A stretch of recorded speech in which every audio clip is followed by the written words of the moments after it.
And welcome to Power Up with Power Coach Alishia.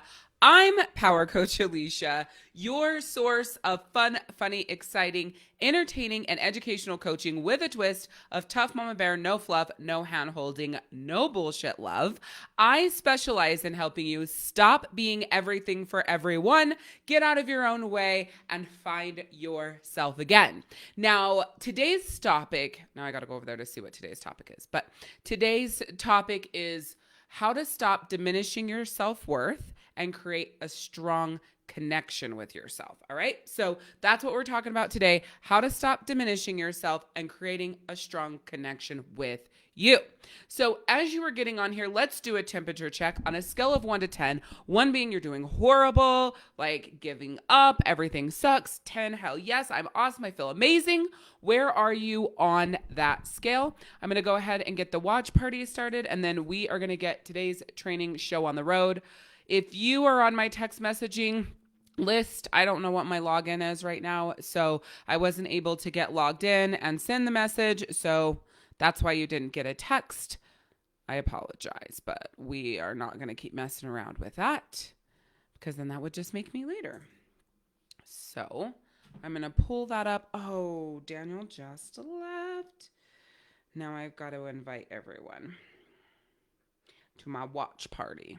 So as you are getting on here, let's do your temperature check on a scale from 1 to 10. 1 is horrible, giving up, everything sucks. 10 is peak personal power, everything is awesome, everything is better than it has ever been. Where do you fall on that scale, on a scale from 1 to 10? All right. So make sure you shout that out as you're coming on here. I'm just going to go through and as fast as I can invite everyone to this live. Hopefully I can get through 300 people quickly. Yes, indeed. So while I'm doing this, yes, I know I'm looking down, but while I'm doing this, I want to talk to you about how, I do have a summary. I want to first tell you the summary of today's training and then talk to you about how I came up with it, okay? So the summary is, and this is what you're going to learn today. The way that you talk to yourself and give of yourself is either aiding you in you finding and connecting with yourself or diminishing your self-worth and causing you to stay stuck. So in today's training, we're going to get real about what is causing this and then help you eliminate it from your habits. All right. So that is the deets of today's training. I am so excited that everybody is getting on here. I have missed you guys so much. I mean, I know it was vacation, but it feels like it's been, I guess it has been almost a month because last time I was here was February 9th. And then we left the next week. And then the next week, there was no way I could go live. That was my fly day. I was so exhausted by the time we got home. And then now it's this week. February is a short month too. So that's always weird. So, all right. Let's see. I only see one temperature check so far in the comments. So if you're just joining me, make sure you put your temperature check in there on a scale from 1 to 10. 1 is horrible. 10 is like best you've ever been. How are you doing? So remember, this is a emotional temperature check of how you are doing. And this is overall just for today, right? So I don't want you to analyze like your whole life or anything crazy like that. I want you to be thinking about, or I want you to answer in respect to how you're doing today. I'm almost done. So how I came up with today's topic is I noticed that in the group, a lot of the comments that are going around are phrasing and words that actually do not benefit you. They don't aid you, right? They're actually working against you, your goals, what you want to do, what you want to achieve. And for those of you that it's blatant, I have caught you and giving you corrections, but I want to talk to you more about why this is so important and really help you understand that when you don't catch yourself and when you don't make those changes yourself, what it's actually doing for you. Now, what I really wanted to title today's training was The Law of Paradoxical Intent. But if I would have titled that, you wouldn't have had any freaking clue what it was and you probably wouldn't have shown up. So that's actually what we're going to be mainly talking about is the law of paradoxical intent along with this. So you may not realize this, but the words that you're using could be the reason why you're not succeeding at what it is that you have set out to do, whatever that is, whether that's health, wealth, spiritual, happiness, your career, your business. It could just be the way you're talking. Oh my gosh, this is taking forever. I wish Daniel hadn't left. I apologize. He knows that I need him to take my phone and invite everyone, and Ronan decided he needed to deposit money in the bank in the same moment. What is this? 5 minutes of you guys just staring at me? Good thing I can multitask. So hello to Latoya and Amy. Oh my gosh, I made it to the bottom. And to Amy and to Kim and Mia, Crystal. Hello to Anika and Danielle. Hello, hello, hello. So yes, please say hi to me as you are getting on here. I'm going to put my phone on my stand so I can see comments on the watch party. Hopefully my phone doesn't bust out of that. That would be nuts. Okay. So if you haven't done your temperature yet, watch party people, make sure that you comment. So Anika, make sure you comment. Danielle, I see yours. Okay, so it looks like overall, everybody is either in that middle ground or above. Remember, your temperature is just how you're doing today, your mood, your feelings, emotions on a scale from 1 to 10. 1 is horrible, 10 is like the best you've ever been. All right. So that's what a temperature check is in the baseline. Now we talk more and we will go into way more detail of your temperature check in my free Get Out of Your Own Way workshop that is coming up in a few weeks and that's open for you guys to register for. But before we go into any more details of Get Out of Your Own Way, I want to talk about and jump into today's topic of how to stop diminishing your self-worth and create a strong connection with yourself. All right, so the first thing is getting clear on what you are saying to yourself, all right? That is so freaking important. And most of the time, you don't even realize you're saying or doing things. And what it's actually doing is creating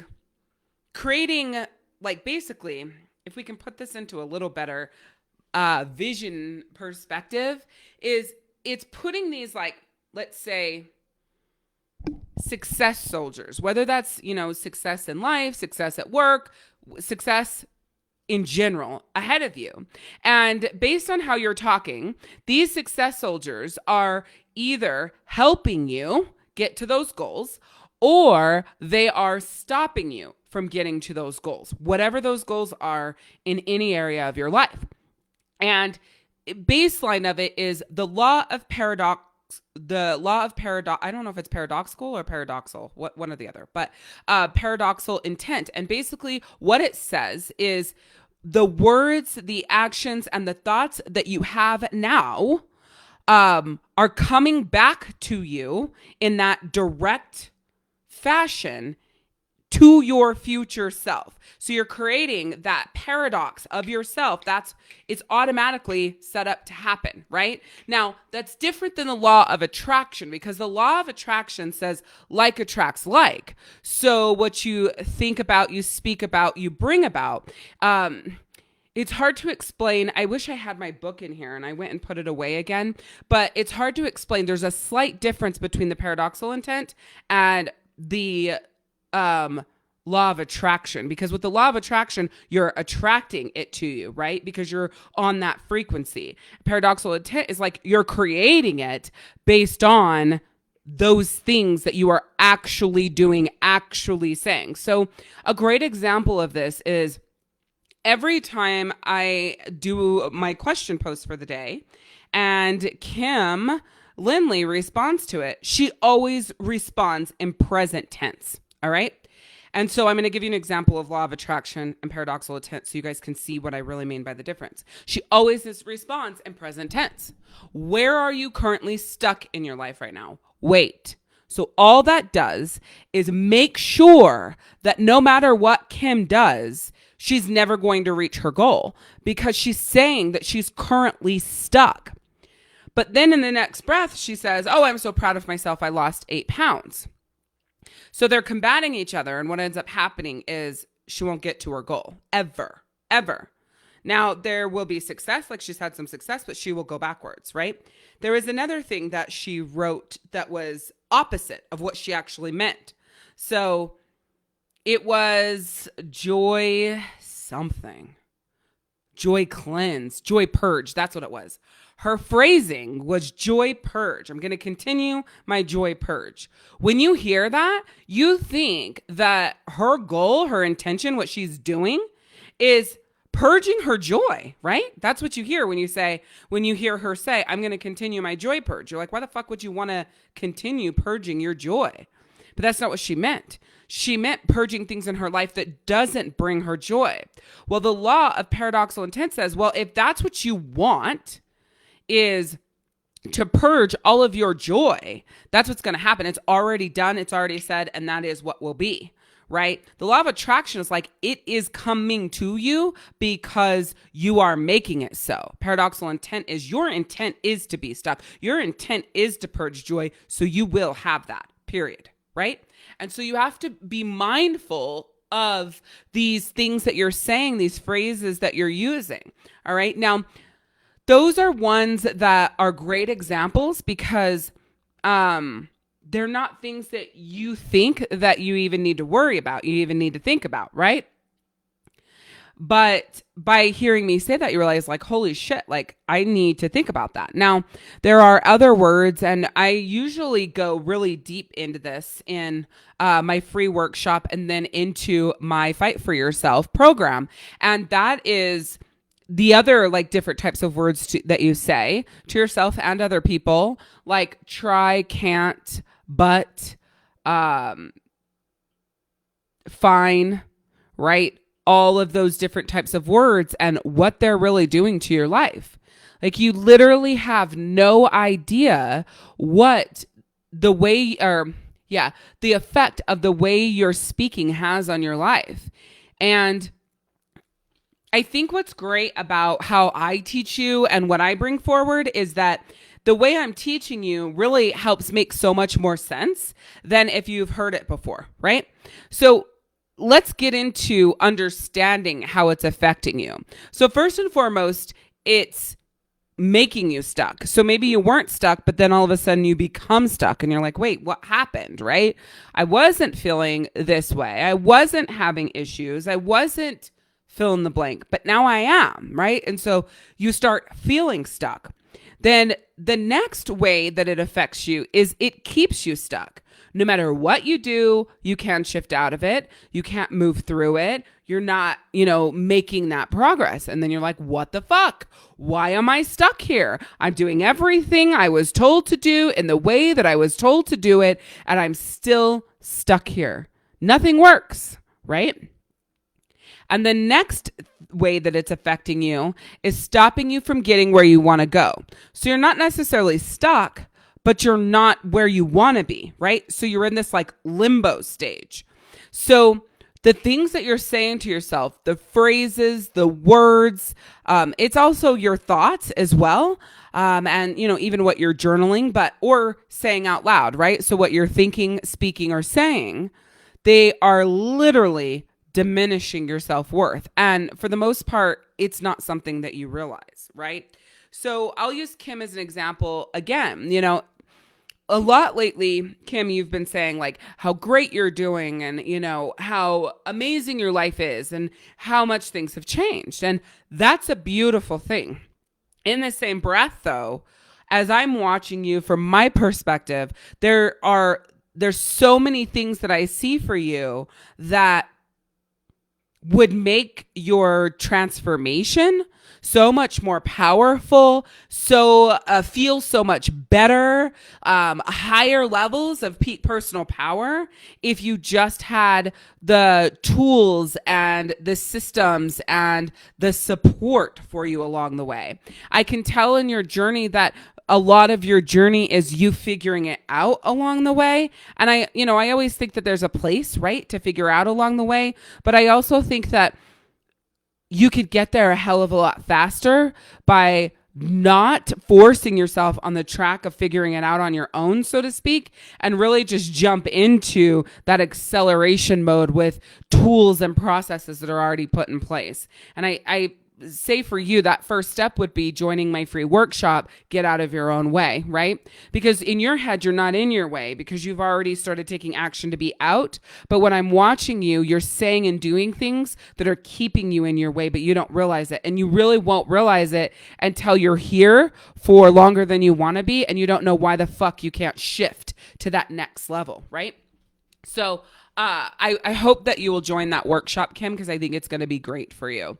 And really, everyone. I'm so excited for this. Crystal, Morgan, and I are working very hard on making sure that the elements of this workshop are really freaking awesome. And then we are pulling together a very power packed, I don't know, just like energy infused, strength infused, like everything that you can think of, like that you crave to feel, is the program that's launching in March, so, or later on this month. So we're so stoked about it.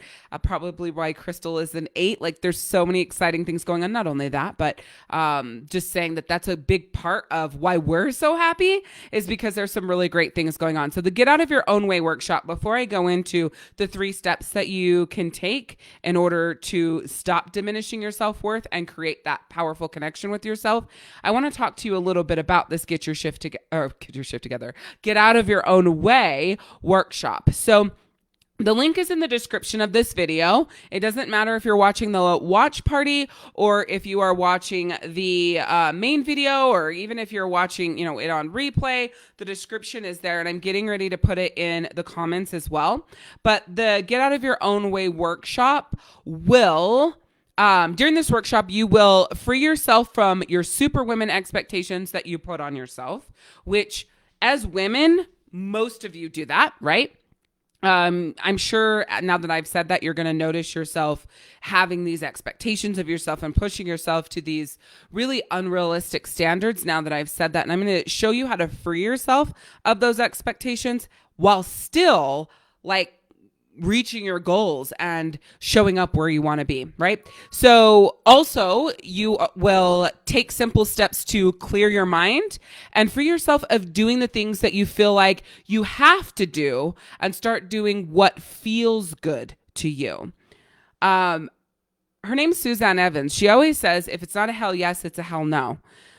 You also will get heart-centered, define how you really want to feel, and then create your personal plan that gets you there. You're going to learn powerful mindset shifting techniques to take you from where you are mentally to being peaceful, connected, and living with passion, right? So even, again, if you feel like you're on a good track, the only thing that this workshop's going to do is take you to that next level. And then you're going to figure out when you lost yourself, why you stay stuck, and what makes you continually give everything you have to give, even when you have nothing left. So you're going to get clear on that and understand that so that you can stop doing that. Now, this workshop is absolutely for you if you look in the mirror and you still don't really recognize yourself. You feel like you're always giving, being, and doing for everyone else. You have no time to really take care of you and do the things that make you happy. You find yourself committing to things out of obligation and expectations of you when you really don't want to do it. And you are ready to stop making excuses and take action to find yourself again. So this is my free Get Out of Your Own Way workshop, and it's going to help you stop being everything for everyone, get out of your own way, and find yourself again. All right. So yes, you heard that right. It's my free workshop. It is amazing. I'm so excited to roll it out. If you've been in my Get Your Shift Together workshop, there will be some things that overlap in it, but it's not the same. It's more powerful and geared towards helping you find yourself again. The Get Your Shift Together workshop was not geared towards helping you find yourself again. It was really, it was really more created just to help you shift. Like just to kind of help you shift up one basically notch from where you are and get things moving again, right? But this is to help you find yourself again. And the big difference between the two things is once you find yourself living at peak personal power, like the 7, 8, 9, 10 level on the temperature check is your regular, it's your default. If you fall off of that, you can get back to it faster. That's what the Get Out of Your Own Way workshop foundation is for. So the link, like I said, is in the description. I also just pinned it to the bottom of the comments so that it's there. Make sure when you leave this training that you go and get registered for the Get Out of Your Own Way workshop. It kicks off on March 22nd. Yes, March 22nd, 5 p.m. Eastern, and there will be a replay for you there. So just make sure that you get signed up. And then once you get signed up, you join the group right after that. All right. So the 3 steps that you can take in order to create a strong connection with yourself. So the first thing that I want you to do is, and I was just looking around to see if I had a hair tie here, but I don't. But if you have like a black, those black thicker hair ties, you could put that on your wrist or a rubber band on your wrist. So that's the first step that you take. And as far as I'm concerned, every single person who is here live or watches this on replay needs to do this. All right. Because even if you're a pretty positive person, you still have habits that aren't good for you, right? And you want to work on it. You want to shift out of them. And that's what this is for. So find a rubber band or a hair tie and put it on your non-dominant wrist. So I'm right-handed. It would go on my left wrist. Even though I have a watch on, I would still put it here. Okay. Then you need to catch yourself. So this is so important, is that you have to catch yourself when you are saying things that don't aid you. When you're saying things that don't create what you want to actually happen, like joy purge, right? And so you might catch yourself saying something like joy purge. You still need to take the action to eliminate and replace.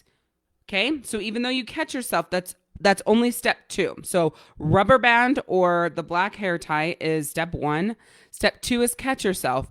And step 3 is to replace the word or phrases. In my book, I don't even know if it's still called Live the Life You Love, You Deserve It. I have no fucking clue. But I have a book on Amazon. You can just search my first and last name. And I really teach you the ins and outs of this technique, but I just wanted to talk to you about it now and give it to you as a tool now. All right. So what happens? You're like, I can't do this, right? First thing you do is say, check. So you said out loud, I can't do this. You're like, shit. Because you realize you said that, right? You say, check. You look at the palm of your hand, grab your rubber band or hair tie, pull it back pretty far, almost as far as you can. You let it go. You snap. It's going to hurt. You say the word check. Then you replace the negative word or phrase that you just said with a positive word or phrase. I can do this. I just need to be more patient. I can do this. I just need to ask for help. I can do this. I just need to make more effort. I can do this. I just fill in the blank. Or I can do this. And then do it, right? My whole time I'm saying that, I'm thinking of me attempting to open a jar of something. That's like literally the thought process that I'm having right now is me attempting to open a jar or something. You're like, when you hand it to somebody, you're like, I can't open this. Will you open it for me? Right? So you could just eliminate that, right? And say, hey, will you please open this for me? It's really tight.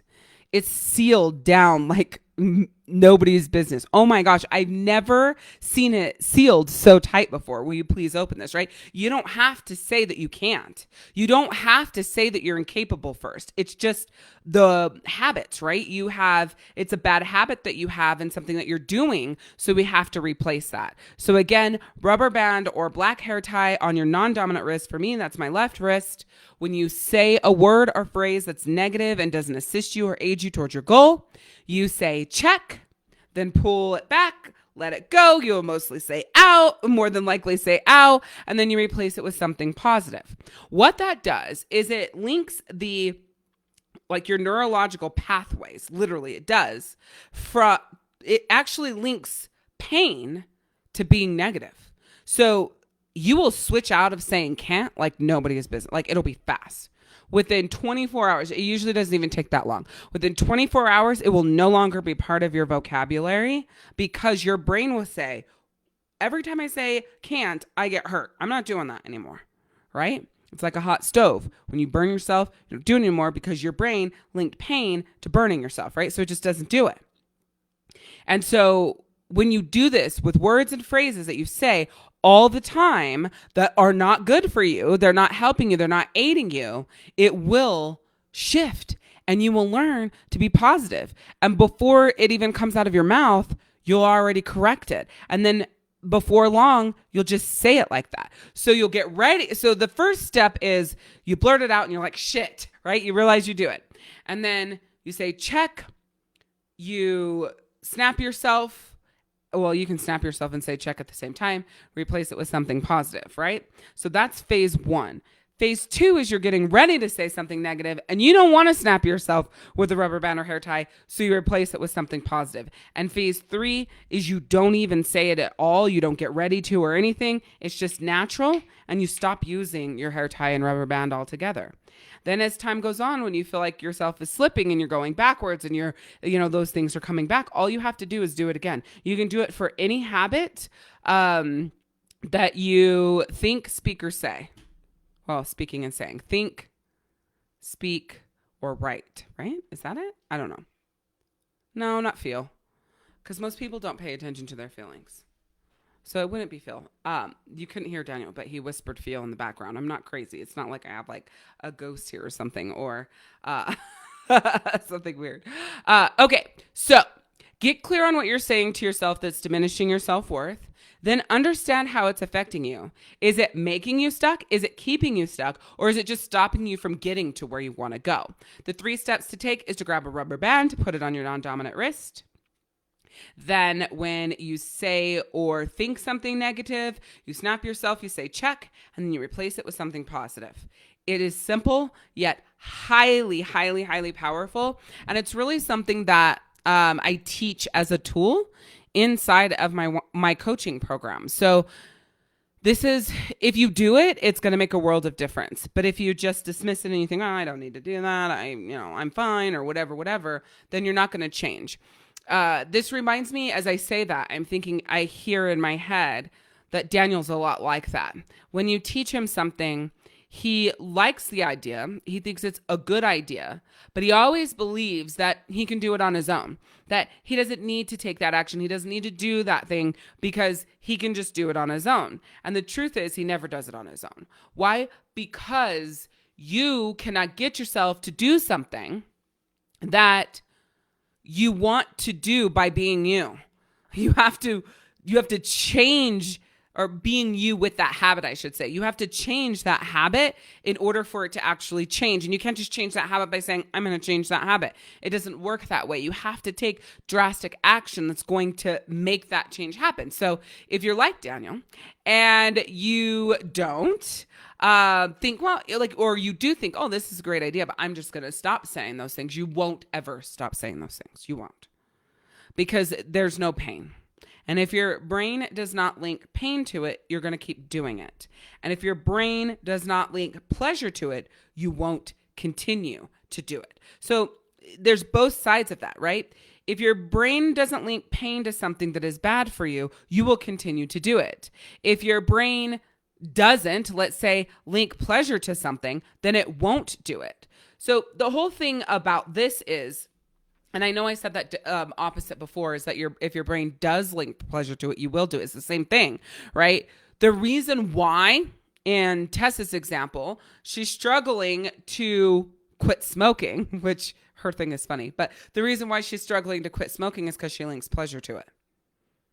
If she would link pain to smoking, like the depths of pain, it'd be a hell of a lot easier to get through that quitting. Anything you want to quit, it has to be painful enough. Because if it's not painful enough, the pleasure of doing it outweighs it. All right, so Tessa says, I tried that with quitting smoking and I threw the damn hair tie out. Okay, so it's not meant for that kind of habit. And I'm glad that you brought that up, Tessa, because that's a good point, right? You're thinking, oh, well, if it works for like the negative things that I say and think, then it's got to work for like smoking or eating cheeseburgers, or it won't work for that stuff. Because this is about things that you think, phrases and words. It's harder. You can't link physical pain like that to me in my mind. Like when I think about ooh, I'm going to have a cigarette, which I don't smoke. I've never smoked in my life. It doesn't matter what it is. I'll use a different example for me. If I think, ooh, I want hot wings, and I go, snap my wrist and go, check, I'm going to eat a salad. There's no fucking way I'm eating a salad. I'm just putting that out there. It's not the same thing. It just isn't going to happen like that. Because for all intents and purposes, cigarettes and unhealthy eating is an addiction, right? You are addicted to smoking. You are addicted to the food and eating that way. So snapping your wrist with a stupid fucking rubber band or something is not going to change that addiction. There's like a whole other like cycle, right? You have to link a different sort of pain to that. It comes from a different place. It's almost like it's emotional pain, not physical pain. That's what I was trying to come up, not trying to, but looking for in my mind was it's still pain that you need to link to it, but it's emotional pain, right? If you link physical pain to the things that you think and you say, then you will stop thinking and saying those things. If you link emotional pain to the things that you think and say, you're going to still say it. You don't fucking care, right? But if you link emotional pain to habits and addictions, it will change. So you see what I'm saying? Like, it's just not interchangeable either direction. So, it's funny that you say that, Tessa, because I want to become a certified hypnotherapist. So I think it would be so cool, but it's really just a will, right?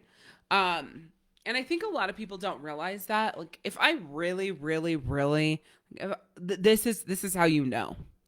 This is how you know that it's emotional, and that if it's big enough, you'll stop whatever it is. If you go to the doctor, most people, not everyone, but if you go to the doctor and the doctor says, if you don't quit smoking, you'll be dead in 90 days. If you do quit smoking, you will live to see your kids get married and be a grandparent, right? Let's say they said that. You would be able to quit. Absolutely. 100%. 90% of people would be able to quit. Because if a doctor said to me, you, let's say, have to eat 1,200 calories a day, no more, no less, and it must be foods that are on these lists, or you will die in 90 days. I would do it, no doubt. Because the pain of leaving, the emotional pain of not being here for my kids, not being here for my husband, my life being over at 37 years old, outweighs any fucking food that is not on that list. Right? Like, it outweighs that because the pain is so high. The challenge is, there isn't a doctor telling you that you're going to die within 90 days if you don't make this change. So you don't make the change. It's not painful enough, right? So I think that, I've heard a lot about hypnosis working. But one thing that I want to encourage you all to remember is we live in a world of instant gratification. And before everybody wanted to be instantly fixed, instant fill in the blank, they actually did the fucking work. They actually worked through the processes that was going to make lasting change.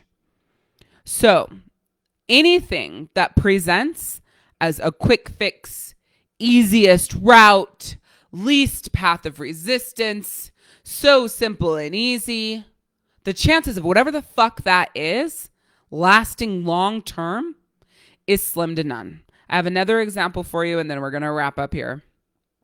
So the eating program that I'm on, in your first month, is it your first month?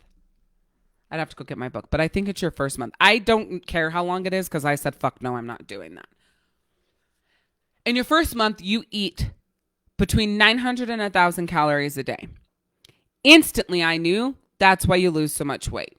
I could eat whatever the fuck I want, and if I stayed within 900 to 1,000 calories a day, I would lose the same amount of weight as being on this program. The challenge is, I wouldn't be getting like maybe the protein that I need, or the good protein, or the good fiber, or whatever. I understand that the quality of food does matter. I'm clear on that. But the fact of the matter is I could still have the same result. On the plan, you're not losing muscle. You'd be losing fat. But if I just ate whatever the fuck I wanted, I'd probably lose more muscle because it's just going to eat whatever. Your body is really smart. So if you give it certain things, it's going to take different action, right? So people will stay in this range. I think it increases through your weight loss journey, like through the months that you're in. Your calories increase until you go into maintenance, which overall, it's a good enough plan. But here's the thing. That quick fix, if I was to do that, I would be down, I think about 20 pounds month one. I'm down almost 6. Okay. So this is your comparison. I would probably be down about 20 pounds month one. And I would say 1 to 2 pound sizes. Because a lot of people are having drastic results like that, right? And I would have to do that until I lost 71 pounds. So I'd be between 900 and 1100 calories until I lost 71 pounds, which based on what I see from people on the program, they're doing it in 6-ish months, 7 months. The average person is getting there in that time, 6-7 months. First of all, I'm hypoglycemic, so eating 900 to 1,000 calories a day is a nightmare. Like, it would make me so sick that first and foremost, that's not worth it to me. Secondarily, salads for every meal, like, is not my jam. I am not ready to fall in love with vegetables fully. And I have my favorite places I like to eat. So there's that balance for me. Actually, it's not really a balance. It's definitely a harmony of these are the foods I love and this is what I'm doing for me, right? So for me, I'm harmonizing that and I lost 5.6 pounds. I also went on a week vacation where I gained 3 pounds back while I was gone because we went to Florida, which has humidity. So I had a fuck ton of water weight. Even though I was walking like way more, I was way more physically active, I carried a lot of water weight. So why am I telling you this? Because I'm only down 5.6 pounds. So if I wanted a quick fix, I'd probably be down 20. But for me, being down 20 pounds requires me to take action that I'm not willing to take. It requires me to do things that I don't want to do. Because if you put me in that place and you make me do that, this is my life. Like, this is what I'm doing basically for the rest of my life. So I'm never going to eat like the sandwich I love at Cheesecake Factory again. I'm never going to have a Cinnabon cheesecake again. I'm never going to eat fucking pizza. All you people got to be out of your fucking mind. I'm never going to eat Chinese food again. It's not going to happen. It's not going to happen. Not for me. It could happen for somebody else, right? Some people can just like jump into that shit. Not for me. It's not going to happen, right? Am I still going to get to my goal weight? Yeah, I am. Am I going to maintain it? Am I going to be able to stay there? Absolutely. I ate Cheesecake Factory and still lost almost a pound overnight, right? So why am I telling you this? I'm telling you this because it's not about the fastest way, the easiest way, the quick fix, the instant gratification to your goal.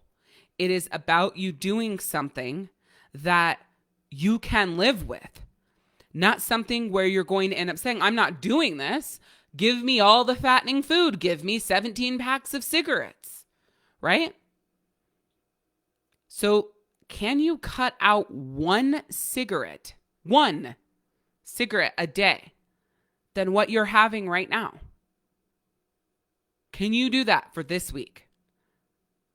The next week, can you cut down one more?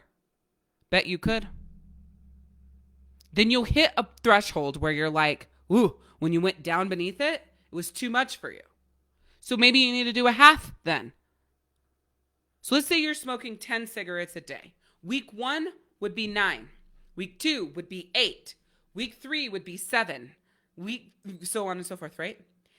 I bet you your threshold is at 5. That's what my gut tells me, right? Threshold's at 5. When you go down to 4, you're like, holy fuck, I need a cigarette, right? Okay, so you can't do 4. So what if you just said, I'm going to do 4.5? You might still feel a little, I got this. I got this, right? But at 4, you're like, give me all the cigarettes. Okay, then 4.5 is this week. And maybe you have to be at 4.5 for 2 weeks because you're really like teetering on the edge. And then you're at 4. How long did you have to be at 4? Maybe you have to be at 4 for a month. Then you're at 3. That's how you stop smoking. If you're not just going to quit cold turkey, that's how you stop smoking. Hypnosis will work, but it's not a permanent fix. Right? You doing the fucking work is a permanent fix. You going through the motions, you taking the action. And what if, instead of just stopping smoking because you're going to gain weight, most people do. What is it, like 98% of people will gain weight when they quit smoking, and then that makes them want to smoke again? What if you said, every time you cut out a cigarette, you're going to walk a half a mile longer? So you have 10 cigarettes, you're not working out. Week 1, 9 cigarettes, half a mile. Week 2, 8 cigarettes, a mile. Or take it up a quarter of a mile, right? Week 1, quarter of a mile and 9 cigarettes. Week 2, a half a mile, 8 cigarettes. What if you just did that, right? That's where the big difference comes in. And I know this isn't really, I guess it would be diminishing your self-worth, right? I don't know if it even like goes in line with this, but I think it probably does, because if you want to create a strong connection with yourself and you hate the fact that you smoke, then every time you pick up that cigarette, you're reminding yourself that you hate yourself. And that's really fucking powerful. But if you took off 1 cigarette for a week and you also started walking, you'd be so fucking proud of yourself. When you picked up that your other 9 cigarettes, you wouldn't be mad. You would be like, oh my God, I did it. And I went for a walk. Hell yeah. Big difference. That's where I'm at right now. Oh my God, I'm at 250.6. That's how much I weigh right now. Or 50.8. 250.8. Holy shit, I did it. I didn't do it, right? I'm not at my goal. I did it in my head. I did it, and I didn't give up all the food I love. But I'm like 80-20 right now. I'm eating 80% of this plan and 20% of what I want. And some days it's 90-10 or 95-5. Like some days I'm really fucking tight. I'm really close. The only difference is that I had breaded chicken on my salad and Caesar dressing. That makes it between 5 and 7% that I'm not following my plan. But that salad fills me up for like 6 hours. So it might pull me back to 90-10 because then I don't eat as much as I should, because you're supposed to keep eating, right? Every 2.5 hours. And so that's fucking progress, dude. That's progress for me. And so that goes into the whole other thing, right? Giving yourself grace, saying yes to yourself, when you say yes, all those things. So,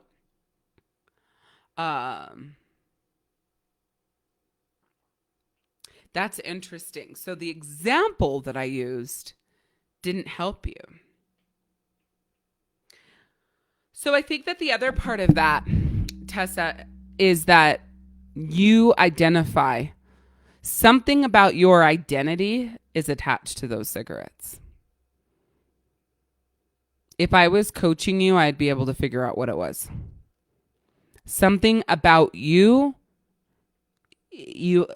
is attached to smoking, and that's why you can't quit.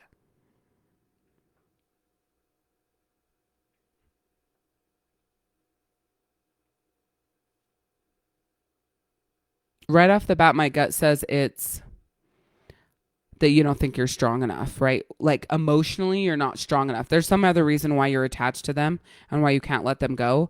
But a big part of it is you're not strong enough, quote unquote, to do it. With the low self-esteem, low self-confidence, taking action for you, you've lost yourself. When you compound all of those things, taking drastic action to help yourself is very hard to do. Why would you take drastic action to help yourself when you don't even give a fuck about you? it's it's a walking contradiction. It's just not going to happen, right? And so that's why you have to take action action that will help combat that. That's not crazy. Like, you haven't been able to quit, but did you do my example? Probably not. My guess is that you were like, tomorrow I'm going to only have one cigarette. Yeah, that's not going to fucking happen. Right? Do what I suggested today. Do it. I would love to see you do what I suggested today. You're not worried about quitting. You're just focusing on one less cigarette, adding a quarter of a mile. Add 0.1 of a mile. I really don't give a fuck how much you walk. Just add something. You need to do exercise along with it so that the weight gain doesn't make you want to retreat, and so that you are actively doing something for yourself. If you want to add something more powerful, listen to personal development in your ear when you're out for that walk. Okay? And the only other thing that I will say is this isn't about you smoking or not smoking on the walk. If you're down your one cigarette for the fucking day, then if you smoke on your walk, it's fucking fine, right? The only goal here is one less cigarette a day for a week. Like, week 1 is one less cigarette. Week 2 is another less cigarette. Week 3 is another less cigarette. And I think you should start at a quarter of a mile. I'm sure your body can handle it, right? I'm sure you do way more than that around your house with your kids and chasing them. But this is like dedicated workout, right? Quarter of a mile today, quarter tomorrow, for the first week. So one cigarette down, quarter of a mile. Another cigarette down, add another quarter of a mile. So you're at half a mile, right? Another cigarette down, you're at 3/4 of a mile, right? Just do that. And you're going to know when I can't go down again. You'll be able to tell. You'll go down and you'll feel like you can't do it. Okay, then go up a half. Okay, I'm back. Okay, then you can handle 4.5, 5.5, 6.5, 7.5, whatever the fuck it is. Go down and fucking half a cigarette a day. I don't give a shit, but just take action for yourself and don't make any excuses not to. Your biggest challenge, Tessa, is you're a huge fucking excuse maker and you believe your excuses and you stay stuck. The only way to get unstuck is to take action. Yes? Yes. Just a surprise guest voice cameo from me. Just stand here so they can see you. Well, it's weird for them to not see you and nobody cares how you look. Over here. The camera's right there. Whoa. What the heck? Hi, guys. Okay. Here's what I will say, Tessa. Great idea. You should definitely listen to her. But I would suggest, just from being in the military and being around smokers all the time who have to run, never go on your walk or runs for that matter and smoke at the same time. So what you're doing is the run or the walk is supposed to expand your lung capacity. If you're expanding your lung capacity and then filling it at the same time with the negative stuff, now you've gotten a little bit more lung capacity full of crap. That's true. So I renege that. Don't smoke and walk. Maybe even like 15, 20 minutes before going on the walk, not having one. Like your last one before the walk should be like maybe even 30 to 40 minutes before. That way you're attacking the lung that you already have. He just talks soft. Okay, so basically what he's saying is that, yeah, you have to talk louder. It expands your lung capacity. And so if you're smoking like while you're walking, all it's doing is like infiltrating and basically skyrocketing the damage that it's doing to you. So he's just saying to not do that, and there is no passes for that. So don't smoke when you go for a walk. All right, so I just did a joint messenger with you, Tessa, and Mia. I didn't even know you smoked. Tessa, Mia is willing to be your smoke buddy, smokeless buddy, if you're willing to do it and just hold each other accountable and help each other get there. Listen to me right now. This is not about perfection. There will be bad days. There will be hard times. It won't work out how you thought it would. Whatever. But you just get back on tomorrow. That's it. Tomorrow, you're back to fill in the blank cigarettes. Whatever that is, right? Just get back on. That's all that matters. You just do it again. It's not about, okay, I failed today, so I fucking sucked. No, no, no. Because what if you did good for 2 weeks and now you're down to 8 cigarettes? This is the beginning of week 3 and you're at 7 cigarettes at 3/4 of a mile and you just failed today. If you just throw your hands up and go back to 10 cigarettes permanently, you're an idiot, right? Like, that's crazy. Why would we do that? We do that with diets all the time, right? We say, oh, I fucking screwed up today. I've been so good. I lost 20 pounds. I had a bad day, or maybe if it was a bad week, I gained back 5 pounds and I suck and I suck and I suck and I suck. And then I gain and gain and gain and gain and gain. And now I've gained back all my weight. That's so stupid, right? You're going to have bad days. You're going to have hard times. Just get back on tomorrow, right? But do your best not to give yourself, much leeway. And what I mean by that is,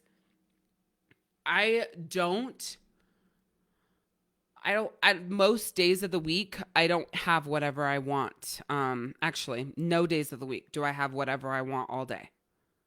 There's no days. All days of the week, I am eating probably 75-25 or 80-20. 80 on my eating plan and 20 not. And that's why the weight keeps going down and I feel good at the same time. I don't have headaches. I'm not nauseous. I'm not dizzy. I don't have any transition issues, right? So, that's what I have for you. I don't think you're going to notice 1 cigarette a day for a week at a time. I don't think you're really going to notice it. And if you do, you have your plan. All right. So that concludes today's Power Up with Power Coach Alishia, which is all about how to stop diminishing your self-worth and create a strong connection with yourself. Please go right now to the link pinned in the comments and in the description of this video and sign up for the Get Out of Your Own Way workshop. Make sure you're on the list. Get on it.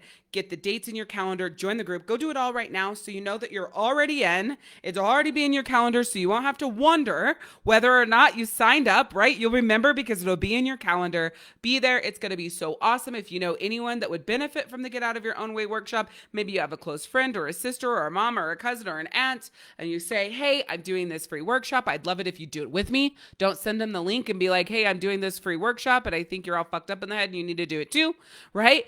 Or I'm not doing this workshop, but I think you really need it. That doesn't work either. So it's really as simple as I'm doing this this great free workshop about getting out of your own way. And I'd love it if you do it with me. Done. Right? You can share that link with whoever the hell you want.